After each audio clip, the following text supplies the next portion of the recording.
12 नवंबर 2023 का दिन था, तारीख थी और वक्त था सुबह 5:30 बजे। अचानक खबर आती है। ये खबर उत्तरकाशी के पहाड़ों से चलती हुई शहरों में पहुंचती है कि एक टनल जो रास्ता बना रही थी, मार्ग बना रही थी लोगों के गुजरने का, उनका सफ़र आसान करने के लिए, वो कोलैप्स कर गई है। उसमें मलबा भर गया है और उस टनल के अंदर 41 जाने हैं। वो मज़दूर हैं जो उस टनल को बना रहे थे। ये वाक़या, ये हादसा पूरे देश में फैला, सबसे चिंता से हुई।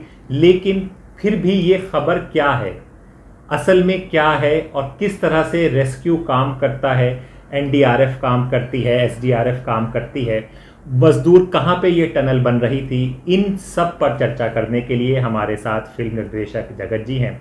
जगत जी, इसलिए हम जगत जी से बात कर रहे हैं क्योंकि जगत जी खुद उत्तराखंड से ताल्लुक़ रखते हैं और वाकिफ़ हैं कि इस तरह के टनल का किस तरह से काम होता है, कितना मुश्किल, कितना कठिन है ये रेस्क्यू ऑपरेशन और इसका किस तरह से हम लोग इसको कवर कर सकते हैं। जगत जी, मैं पहले चाहूँगा कि आप हमारे दर्शकों को ये पूरे हादसे के बारे में संक्षेप में बताएं तो ज़्यादा बेहतर होगा, जिससे सबको जानकारी मिल पाए। जी नहीं, देखिए क्या है ना, अभी जैसे कि आपको पता है कि पूरे देश में जोर शोरों से सड़कों का निर्माण हो रहा है। ये जो उत्तरकाशी डिस्ट्रिक्ट में जो ये है, मैं अभी एक्चुअली होके भी आया हूँ उधर ही कुछ टाइम पहले। तो वो टनल बनते हुए मैंने देखी है, मतलब बाईपास की है, तो मुझे पता है वो दोनों तरफ से उस पर काम हो रहा है।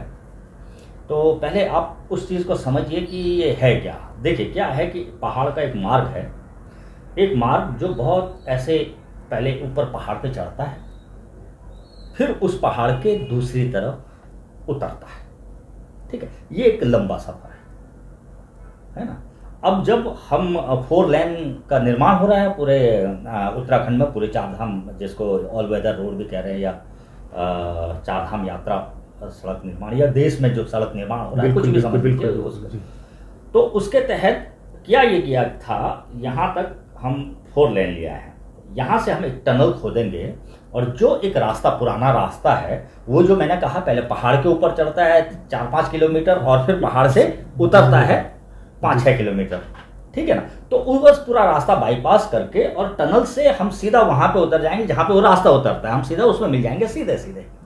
तो ये है योजना, सीधी सरल योजना है ना। जगत जी, ये थोड़ा सा दर्शकों को समझाएं क्योंकि ये उत्तराखंड के लोग शायद जानते होंगे, लेकिन मुंबई, दिल्ली या बड़े शहरों के ये एग्जैक्ट कहाँ पर है, क्या जगह है, इसके बारे में कोई जानकारी?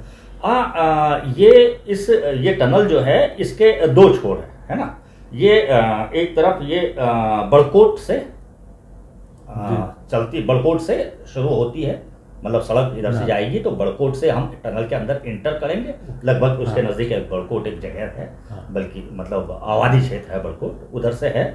और उस तरफ एक वादी है सिलक्यारा उस जगह का नाम है। सिलक्यारा में ये टनल बाहर निकल गए, मतलब आदमी बड़कोट से चलेगा और सिलक्यारा में निकल जाएगा, या फिर आप उधर से आएंगे तो आप सिलक्यारा से इंटर करेंगे और बड़कोट में टनल से बाहर निकल जाएंगे, है ना। लगभग 4.5 किलोमीटर की ये पूरी टनल है, मतलब अच्छी बड़ी टनल है।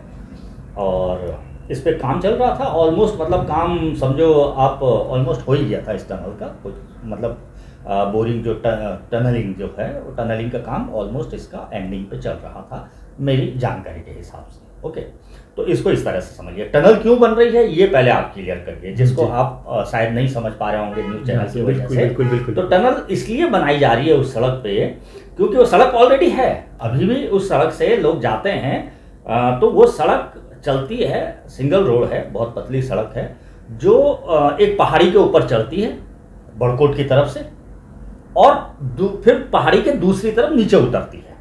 तो ये सब लगभग 10 से 12 किलोमीटर का आप पकड़ लिए, मतलब 10 किलोमीटर के आसपास का कम से कम ये स्ट्रेच है। ओके, ये पूरा एक सफर है जिसमें आपको चढ़ना भी होता है काफ़ी हाइट पे, और फिर आपको उतरना होता है। पतली, बहुत पतली एक सड़क है, उस पर चलना होता है। अब क्योंकि जब 4 लेन निर्माण हो रहा था तो वो इतना, मतलब बड़े पहाड़ के ऊपर जाने का कोई सेंस भी नहीं है, नई टेक्नोलॉजी है, नई सड़क है, तो अब क्या किया गया कि बड़कोट की तरफ से जहाँ से पहाड़ पे चढ़ना हम शुरू करते हैं, पहाड़ पे तो चढ़ ही रहे हैं, लेकिन जो टिपिकल पहाड़ पे ऊपर ये वाली सड़क पे चलता है उसको बाईपास करके हम एक टनल वहाँ पे योजना के हिसाब से खोदनी थी। और जिस टनल से आप गुजरेंगे तो सीधा आप जहाँ ये सड़क ऊपर चढ़ के 10 किलोमीटर चल के नीचे उतरती वो 4.5 किलोमीटर में, लेकिन सीधा है ना। तो मुझे मतलब 10 से 12 ये आंकड़ा बहुत मेरे लिए फिट नहीं है, ज़्यादा कम भी हो सकता है, तो इस पे मत जाइएगा, लेकिन एक अच्छा भला सफ़र है पहाड़ का, चढ़ाई का और ढलान का। उस चढ़ाई और ढलान के सफ़र को ये टनल बाईपास करती है क्लियरली, इसलिए टनल बन रही है। अब इस टनल में हुआ क्या है कि जो टनल बन रही थी, टनल का एक हिस्सा है ना, जो इसका सिलक्यारा वाला जो एंड है उस तरफ से थोड़ा सा अंदर टनल में, थोड़ा सा ही अंदर जाके, क्योंकि टनल का जो फेस होता है जिसको हम फेस बोलते हैं वो तो काफ़ी मजबूत होता है, उसमें बहुत सारा सीमेंट और कंक्रीट, लेकिन उस फेस से नज़दीक ही थोड़ा सा अंदर जा करके, और ज़्यादा भी नहीं बल्कि 80-90 मीटर अंदर जा करके ये टनल बीच में गिर गई। ओके, किसी भी वजह से गिर सकते हैं, अचानक बहुत ज़्यादा पानी आ जाता टनल में, पहाड़ का कहीं पानी, पहाड़ के अंदर बहुत बड़े बड़े पानी के स्रोत हैं, ठीक है जी। तो वो पानी अचानक उधर से फूट गया और उसका फोर्स इतना होगा कि वो टनल को गिरा सकता है, ये भी एक कारण है। दूसरा, अभी नेपाल में एक भूकंप आया था, जी राइट। तो धरती के अंदर कुछ ना कुछ कंपनियां होती रहती हैं, तो कौन सा एक शॉक ऐसा आया कि जिसने, क्योंकि टनल कोलैप्स नहीं किया, टनल का एक हिस्सा गिरा, एक पर्टिकुलर हिस्सा गिरा, ठीक है ना, तो वो पर्टिकुलर हिस्से पे कुछ ऐसा प्रेशर, एडिशनल प्रेशर या एडिशनल शॉक ऐसा आया है कि वो हिस्सा गिर गया है। जो हिस्सा बताया जा रहा था कि टनल के हिसाब से, टनल में क्या होता है कि पहले तो खुदाई होती है, खुदाई के बाद उसमें वो लगते हैं, है ना, क्योंकि मेरे गांव में एक हाइड्रो पावर प्रोजेक्ट बन रहा है, तो मुझे थोड़ा सा टनलों के अंदर जाने का और ऐसा काफ़ी, मैं गया टनल्स के अंदर, ओके। तो मेरे छोटे भाई का एक कॉन्ट्रैक्ट भी था उसमें, तो वो टनल में खुदाई के बाद एक पूरा सलिए का जाल, उस पर सीमेंट, मतलब पूरा जैसे लिंटर हम घरों में डालते हैं, तो ऐसा पूरा एक, और ये कई बार पहले से बने हुए होते हैं, कास्ट बोलते हैं उनको, बने हुए होते हैं, और ये बन करके अंदर जा करके एक हाफ मतलब सर्कल का छोटे छोटे पीस बने होते हैं, अंदर जा करके फिक्स कर दिए जाते हैं, तो वो हिस्सा मजबूत हो जाता है, यानी कि वो उस प्रेशर को थाम लेता है और वो कंप्लीट हो जाती है टनल, और इस तरह से आगे बढ़ते रहते हैं, है ना। तो उस तरफ ये पूरा काम हुआ था, लगभग मैं बोल नहीं रहा हूँ, लगभग टनल ऑलमोस्ट फिनिशिंग वाले उस पे है। तो ये मजदूर काम करने अंदर गए और इसी बीच वो हिस्सा गिर गया, और वो हिस्सा बताया जा रहा है कि लगभग 60 मीटर के आसपास का मलबे का एक समझो ढेर है, जिसने 60 मीटर के आसपास कवर किया है उस टनल के अंदर, ठीक है।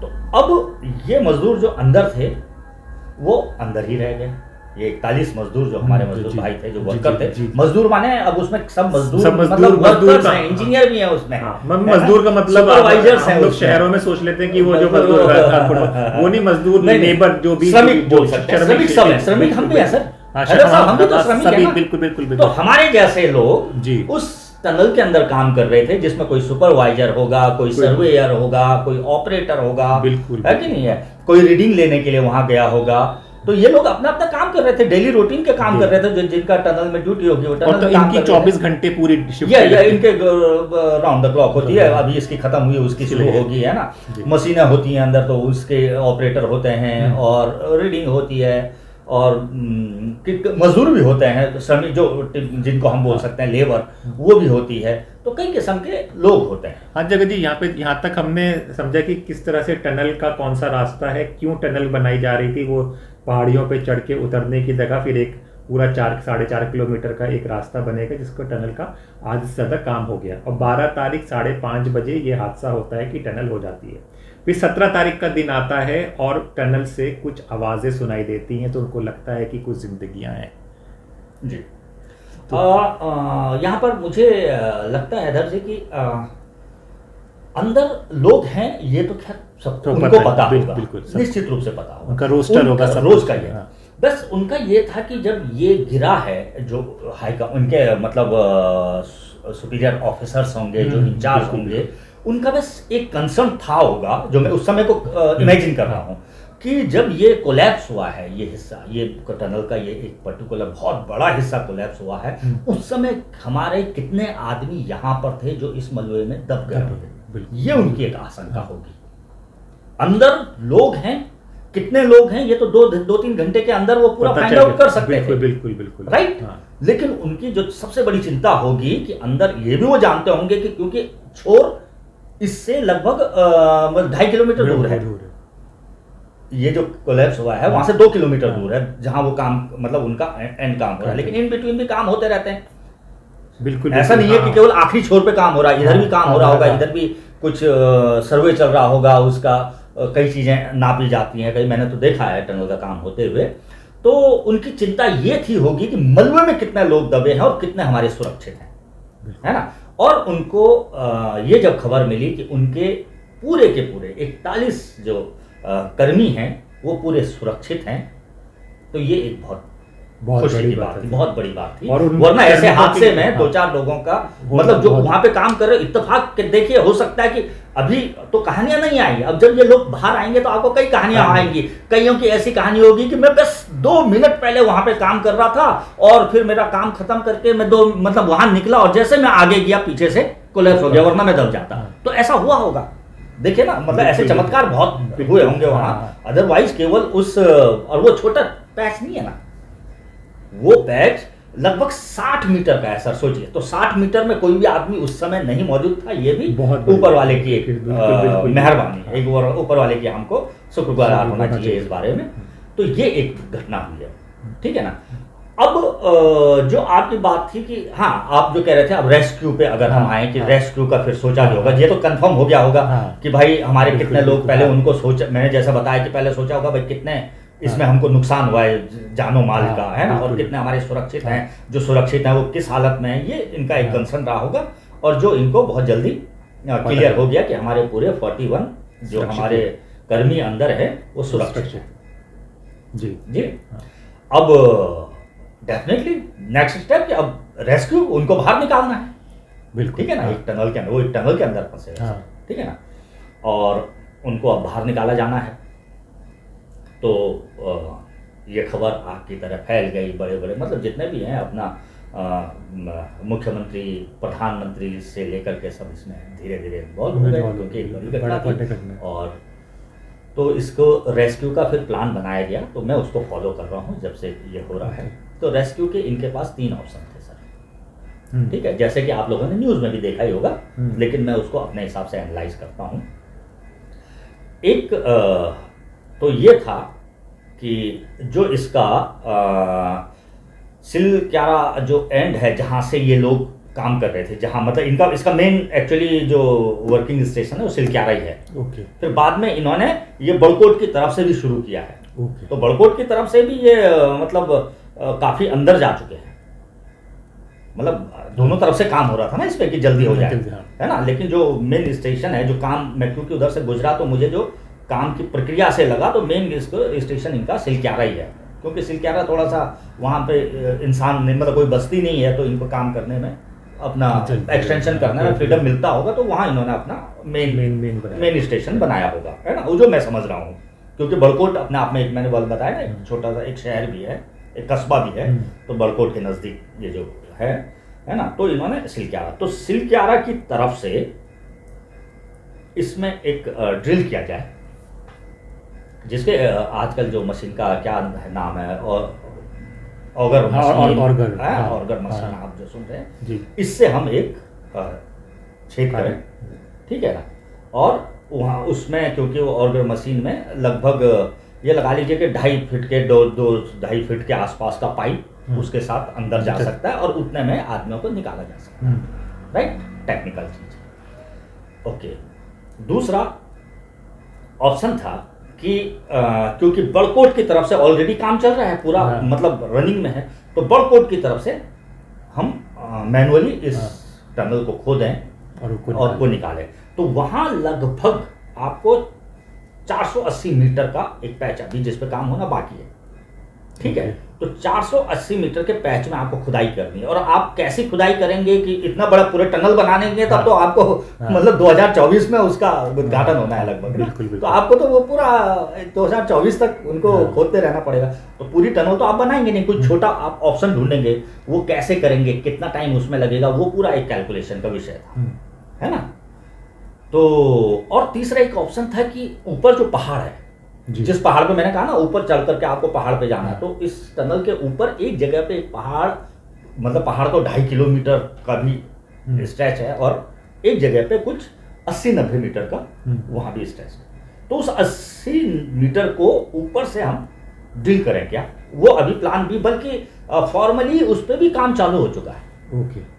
अभी मैंने एक न्यूज़ देखी, अभी कल शायद उस पर हमने मतलब वहाँ ऑलरेडी प्लेटफॉर्म बना करके, और ऊपर से क्योंकि वहाँ से ऑलरेडी पाइप वगैरह हैं, बाईपास पाइप होता है ना जो प्रेशर को रिलीज करते हैं, कुछ इस तरह के पाइप वहाँ डाला हुआ है वहाँ से, तो वहाँ से एक बोर करके और ऊपर से जाया जाए, वो भी 80-90 मीटर का एक स्ट्रेट, जैसे हम बोरिंग करते हैं उसके लिए पानी के लिए, उस तरह की हम बोरिंग करें, ऐसा है। लेकिन पानी का बोरिंग तो बहुत इजीली एक दिन में हो जाता है, लेकिन उसमें देखा होगा आपने मोटा से मोटा पाइप ऐसा जाता है, आपने बोरिंग में कभी बड़ा आदमी गिर गया नहीं सुना होगा, बच्चा गिरता है, ये सारे बड़े लोग हैं, उनको उतने पाइप से नहीं निकाला जा सकता, राइट। तो आपको एक बड़ा कुछ उसका ऑप्शन 2-3 बोरिंग साथ में करके ऊपर से कुछ ऐसा करना पड़ेगा, लेकिन नीचे खड़ी चट्टानें हैं, तो बोरिंग मशीन जो डायमंड बिट होता है वो कितना उसमें सक्सेस होगा अभी कहा नहीं जा सकता, लेकिन वो प्लान बी था।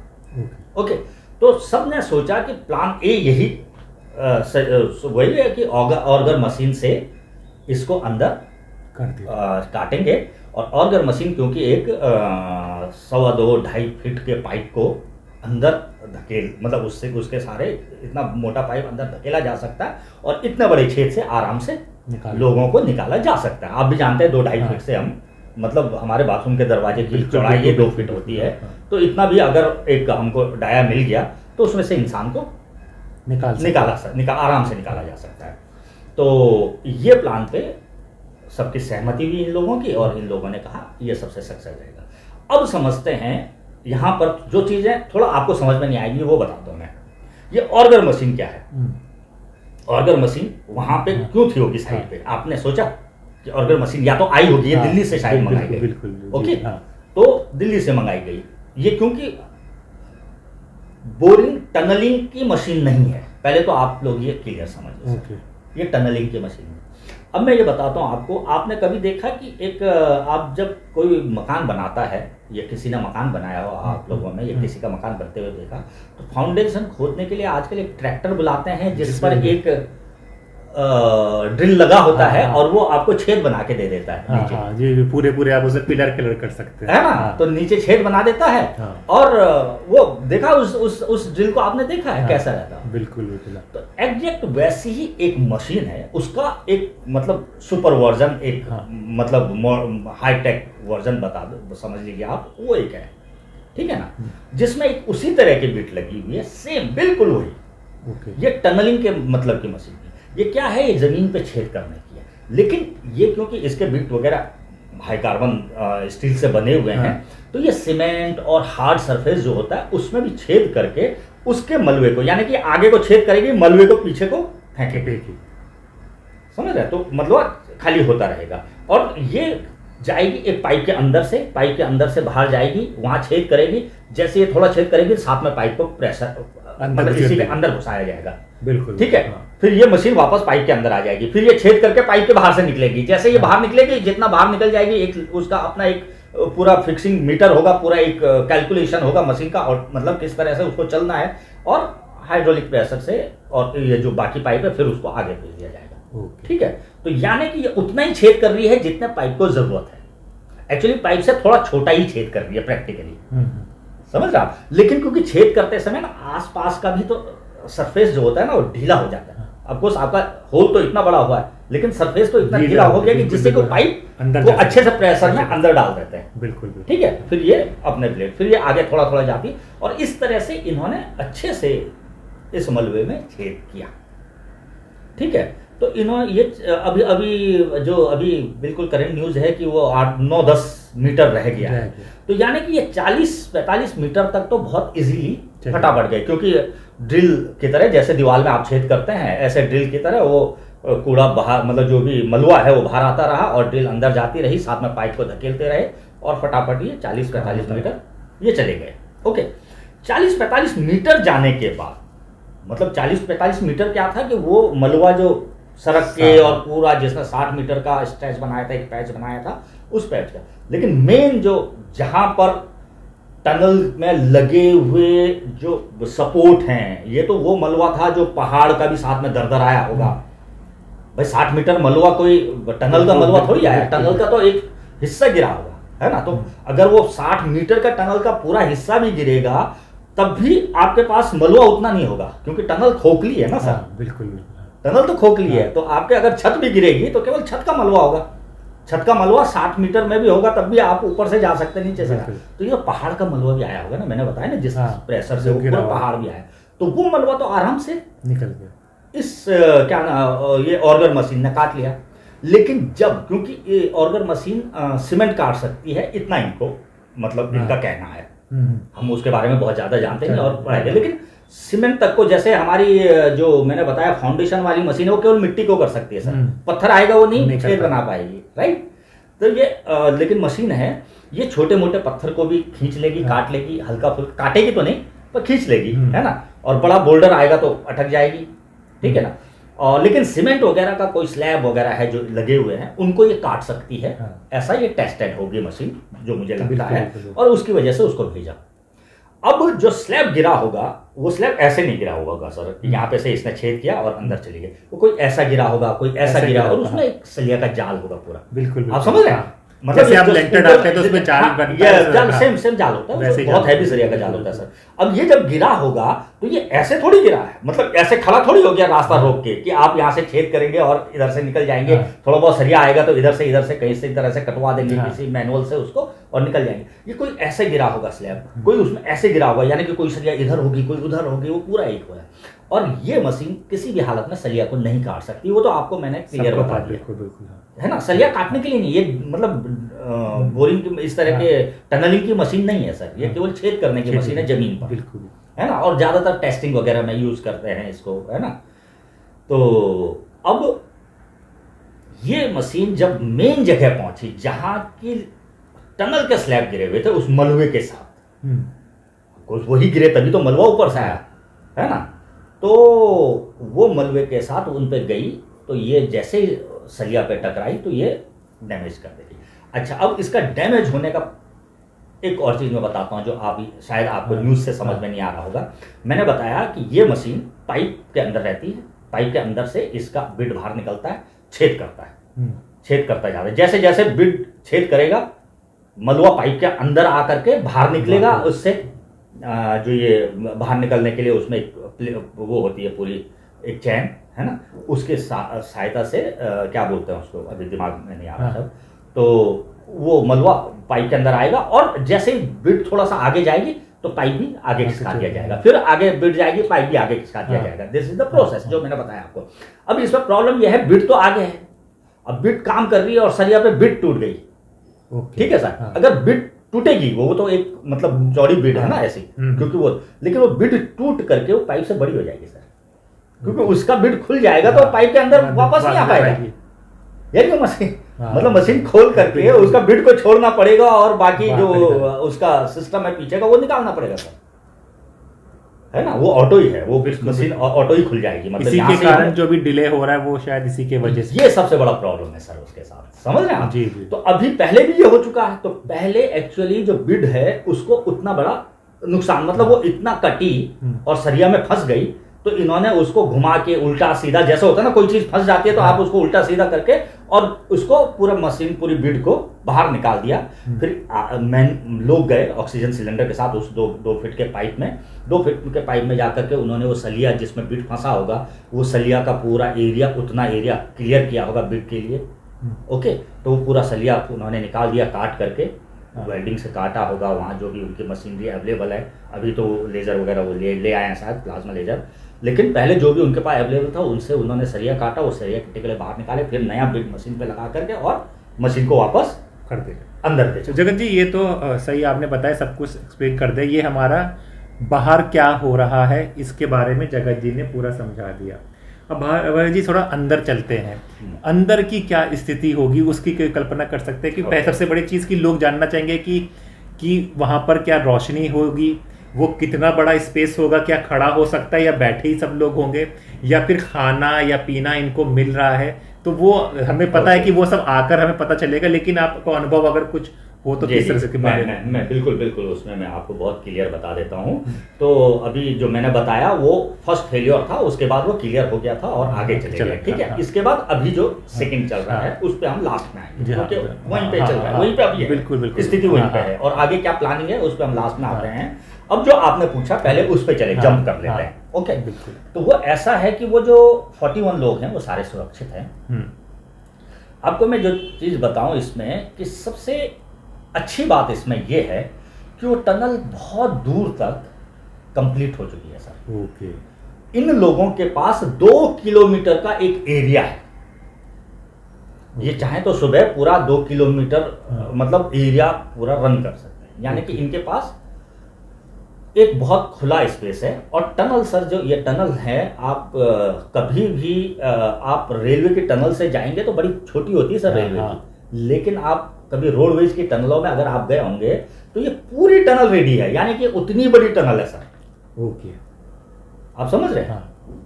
तो इसका जो मतलब जो टनल है वो छोटी नहीं है, मतलब जो टनल बहुत ही बड़ी मतलब टनल है, जिसके अंदर इस तरह का मतलब आप बहुत फंसे हुए होंगे ऐसा नहीं है।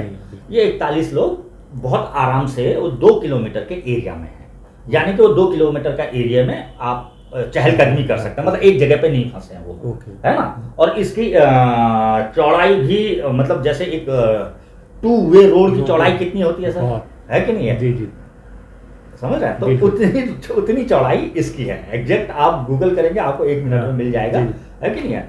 तो ये इसका डाया बहुत बड़ा होता है, मतलब एक 2 वे रोड है उसके अंदर सर। बिल्कुल, ठीक है ना।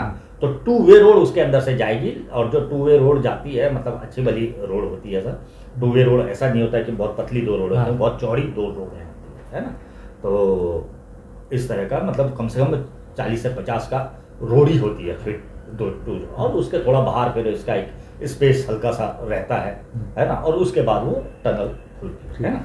टनल की हाइट भी अच्छी भली होती है ना, कि मतलब वो ऐसा नहीं होता कि इंसान की हाइट की या किसी गाड़ी की हाइट की, वो उसमें हैवी ट्रक भी चलते हैं, उसके बाद भी स्पेस चाहिए। और दूसरा क्या होता है कि वैक्यूम ना बने, प्रेशर ना बने, तो बहुत बड़ी बनाई जाती है, क्योंकि गाड़ियाँ स्पीड से चलती हैं तो वैक्यूम बन सकता है, तो उसमें इनफ एयर हो, उसके लिए वो टनल्स काफ़ी बड़ी बनती है। तो टनल में ऐसा दिक्कत नहीं है कि उनको बहुत घुट करके रहना पड़ रहा होगा। हाँ, बिल्कुल जो इश्यू है वो ये है कि वो बंद है सर, दोनों तरफ से है तो टनल ही ना सर। टनल है। ये कमरे में आप खिड़की दरवाजे सब बंद कर दीजिए तो कैद कैसी होगी मतलब। और इसके मतलब एक कंक्रीट के बॉक्स में आप डाल दीजिए, चाहे वो कितना भी बड़ा बॉक्स हो, तो आप पैक तो है ना, उसके अंदर बंद तो है आप सर, है ना। तो वो एक जिंदगी मतलब अलग किस्म की होगी उनकी मानसिक दशाओं पे क्या मतलब उनके हो रहा होगा परिवर्तन, वो तो बिल्कुल एक विषय है। और किस किस तरह के लोग हैं सर, कितना मजबूत आदमी है, कोई कितना कमजोर आदमी है, सब पे डिपेंड करेगा ना सर। ये कुछ लोग तो बिल्कुल उनको फर्क ही नहीं पड़ रहा होगा, यार मेरे काम का हिस्सा होता है ऐसा, भाई लोग कोशिश कर रहे हैं और उसको बिल्कुल कॉन्फिडेंस हो गया, मैं निकलूंगा, क्यों नहीं निकलूंगा, 1 साल बाद भी निकलूंगा तो निकलूंगा, उसको कोई फर्क नहीं। एक आदमी ये होगा कि जो पहले दिन से ही बहुत घबरा गया होगा और वो किस मानसिक दशा में होगा, तो अलग अलग किस आदमी का अलग अलग एक टेम्परामेंट होता है सर। तो इस तरह के 41 लोग हैं ना सर उसके अंदर, तो इस तरह का है। लेकिन जहां तक आपने बात की स्पेस की, तो उसकी कमी नहीं है कि नहीं, उसकी कोई कमी नहीं है। और इनके लिए एक सप्लाई पाइप भी है ऊपर से, जो मैंने बोला एक प्रेशर पाइप, और इस तरह का एक साफ्ट ऊपर से रहता है, टेस्टिंग साफ्ट, और ऊपर से कई साफ्ट डाले जाते हैं। तो वो साफ्ट के थ्रू इनको जो भी मेडिसिन, इवन ऑक्सीजन, इवन खाना वहां से डाला जा रहा है, तो इन तक सप्लाई सब कुछ मिल रहा है कि नहीं है। टनल के अंदर जो वर्कर्स आते हैं, टॉर्च ऑलरेडी उनके पास होती है, वरना आज टॉर्च क्या, इनको कुछ भी इनके मतलब अंदर भेजा जा सकता है, क्योंकि इनके पास अच्छा वाला एक पाइप है, जिसके जो हमारे बोरिंग के पाइप होते हैं, जिसके थ्रू इनको मतलब सारी सप्लाई की जा सकती है अगले कितने भी दिन तक। तो वो मुझे नहीं लगता इश्यू है। इश्यू यही है, मैं बोल रहा हूँ, जो मानसिक एक दबाव होगा उन लोगों के ऊपर, है कि नहीं है। और एक कहीं ना कहीं मतलब कोई अगर होता है ना कि आप कई बार लिफ्ट में बंद हो जाए तो कितनी हड़बड़ी हो जाए, जबकि आपको पता है कि 5 मिनट में आप निकल जाएंगे सर, फिर भी घबराहट तो तब भी घबराहट हो जाती है। तो एक जी, और वहाँ कब से फंसे हैं सर, है ना, 16-17 दिन आपको ऐसे बिताने पड़े, और कितना टाइम लगेगा ये पता नहीं है। जगत जी, ये सारी बातें हो गई, अब थोड़ा सा हट के बात कर लें। ये कोई प्रोसेस नया नहीं है, टनल्स बनती हैं, तो क्या हम कुछ रेस्क्यू का सोच के ही नहीं चल रहे थे कि इस तरह का हो पाएगा? ये क्या एक तरह का लैक हुआ है? हाँ सर, बिल्कुल ऐसा माना जा सकता है। आप और हम ये बात बिल्कुल कर सकते हैं। हाँ बिल्कुल, मतलब कि ये बात करनी चाहिए कि इतनी बड़ी टनल बन रही है। देखिए ना, अभी तपोवन में हुआ था ना। हाँ। तपोवन में हम लाशें नहीं निकाल पाए जी, ठीक है ना। तो प्रॉब्लम ये है कि अगर इतनी बड़ी बड़ी टनलें बन रही हैं और इस तरह का कोई हादसा हो जाए तो उसके लिए क्या प्लान होता है, बिल्कुल, है कि नहीं है। तो वो मुझे जहाँ तक लगता है कि हर टनल के अंदर ना एक वेंटिलेशन पाइप होता है सर, एक पतला सा एल्युमिनियम का, कभी प्लास्टिक का या किसी फॉयल का, समझो एक वेंटिलेशन पाइप अंदर तक जाता है जो हवा को सर्कुलेट करता रहता है कि अंदर जो लोग काम कर रहे हैं या अंदर जो भी गैसें बन रही हैं वो बाहर जाए अंदर से, और बाहर से अच्छी साफ हवा अंदर जाए। तो मैं ये सोच रहा था, देखिए मैं साइंटिस्ट नहीं हूँ न मैं मतलब टनल एक्सपर्ट हूँ, तो मैं सोच रहा था यार ये वेंटिलेशन पाइप मैंने हर टनल में देखा है, क्योंकि मैं बोल रहा हूँ मेरे गांव में भी टनल का काम हो रहा है। तो इस तरह के हादसे टनल में होना स्वाभाविक हो भी सकते हैं, मतलब 10 में से 1 तो हो ही जाता है सर, है कि नहीं। तो क्या जो इनका वेंटिलेशन पाइप ये लगता है ना, ऊपर या साइड में इसको थोड़ा लगाएं, इसकी रिप्लेसिंग इस तरह की जाए कि ये बहुत हैवी मेटल का बना दें इसको, ठीक है ना। क्योंकि ये जहां तक टनल होती है सर वहां तक जाता ही जाता है, कि अगर कोई आदमी कहीं पीछे फंस जाता है, कुछ इस तरह का हादसा हो जाता है, तो ये वेंटिलेशन जो पाइप है इसके थ्रू, क्योंकि वो काफी बड़ा होता है वेंटिलेशन पाइप, वो भी 1.5 या 2 फीट डाय का होता है, इससे पहुंचा जा सकता है या कुछ किया जा सकता है, ऐसे मैं सोच रहा था। लेकिन इस तरह का कोई चीज होती नहीं है टनल में कि इस तरह की सेफ्टी मतलब किस तरह से किया जाए। तो सोच के बिल्कुल चलते होंगे, इतनी बड़ी योजनाएं बनती हैं सर, मतलब एक MM सोचा जाता है सर, MM भी कैलकुलेट होता है ना, कुछ भी हवा में नहीं होता है। कि सबसे पहले तो हम लोग ये प्रार्थना कर रहे हैं कि वो जो 41 लोग हैं वो सुरक्षित बाहर निकल जाए, लेकिन फिर भी सवाल उठने लाजमी है, सवाल पूछे जाएंगे। सवाल ये भी पूछा जाएगा कि जिसको ये कॉन्ट्रैक्ट दिया गया था क्या उसने कोई विकल्प नहीं किया था। सवाल ये भी पूछा जाएगा क्या ये इतनी जल्दबाजी में काम हो रहा है कि 2024 में सबको पता है कि चुनाव आने वाले हैं, कि काम को जल्दी से निपटाया जाए और वो किया जाए। ये सवाल ही पूछा जाएगा।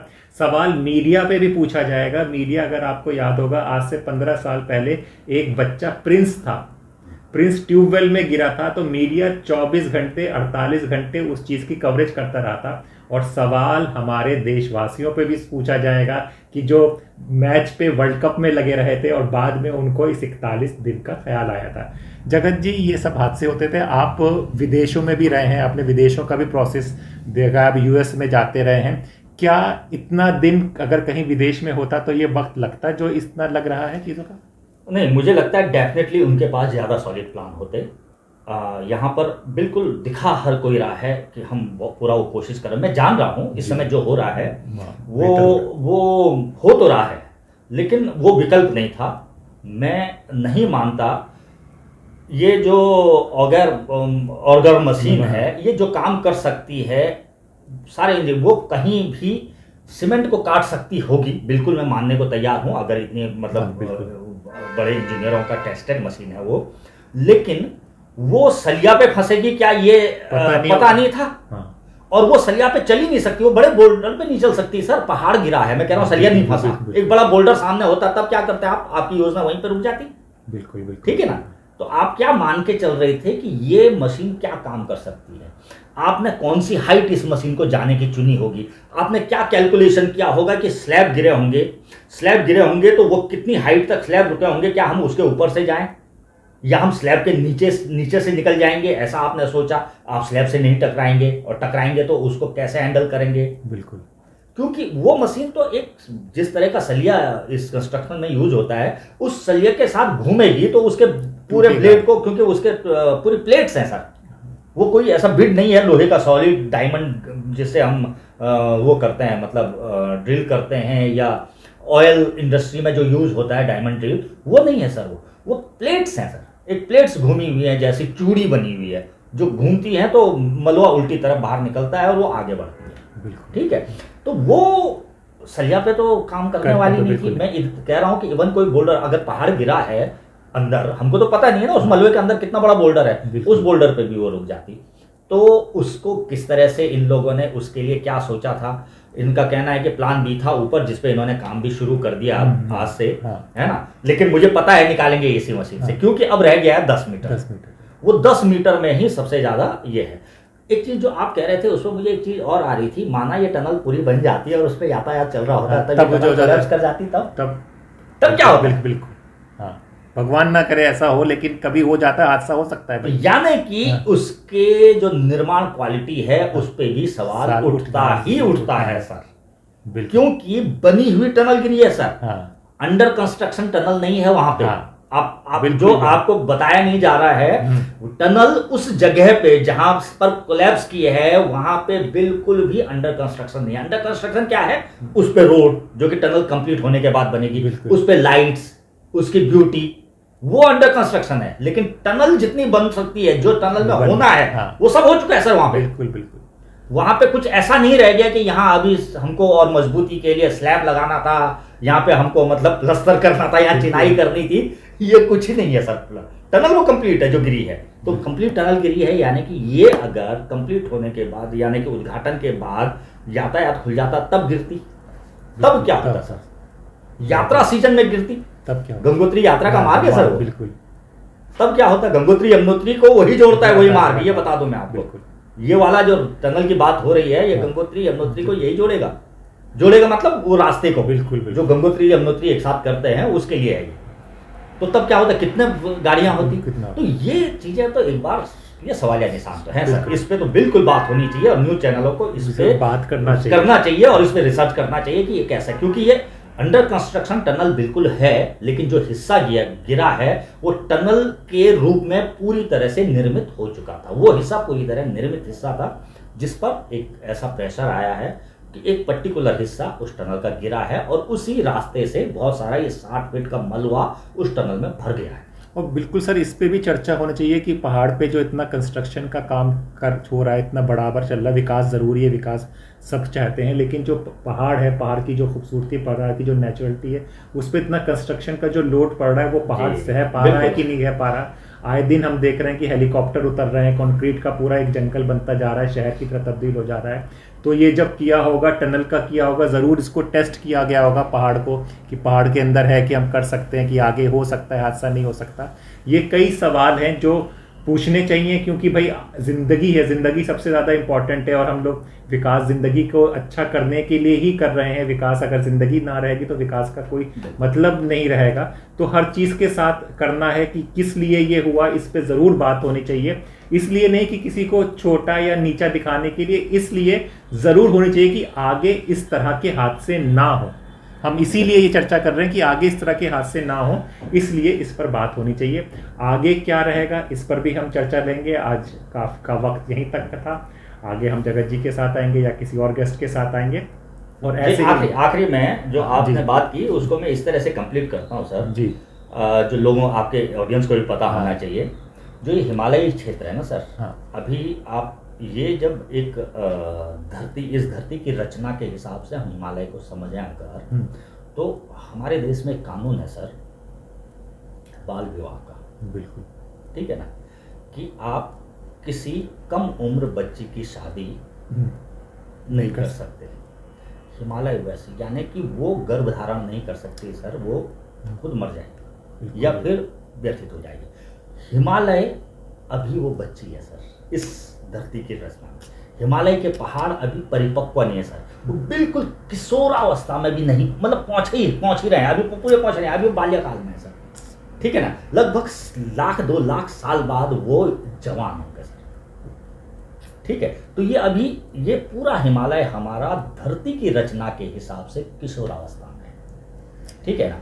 और इस किशोरावस्था में जिस तरह के प्रहार इस पहाड़ पे किए जा रहे हैं वो उसको नहीं सह सकता है ना। जैसे कि एक बाल विवाह इसलिए नहीं किया जाना चाहिए क्योंकि एक बच्ची किशोरी गर्भ धारण नहीं कर सकती है।